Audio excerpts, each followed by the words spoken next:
সবাই চায় যে আগামী ফেব্রুয়ারি মাসে যে নির্বাচন হবে রোজার আগে, সেটা অবাধ সুষ্ঠু নির্বাচন হবে। কিন্তু আওয়ামী লীগের আমলে 16,399 জন প্রাইমারি স্কুলের শিক্ষক নেওয়া হয়েছে।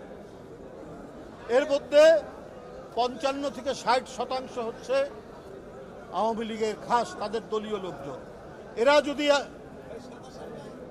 পোলিং এজেন্ট হয়, পোলিং অফিসার হয়, প্রিজাইডিং অফিসার হয়, তাহলে কি অবাধ সুষ্ঠু নির্বাচন হবে?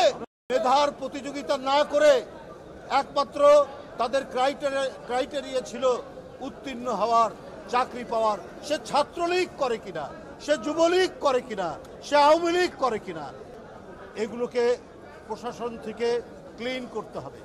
যারা নিরপেক্ষ, যারা কোনো দিকে বায়াসড নেই, তাদেরকেই পোলিং অফিসার, প্রিজাইডিং অফিসার এগুলো করা উচিত। আমরা আমাদের দৃঢ় বিশ্বাস নির্বাচন কমিশনের প্রতি, তারা এইসব বিষয়ে মনোযোগ দিয়ে যাতে অবাধ সুষ্ঠু নির্বাচন, যাতে ভোটাররা ভোট কেন্দ্রে গিয়ে তাদের পছন্দসই ব্যক্তিকে ভোট দিতে পারে, সেই কাজটি তারা করবেন।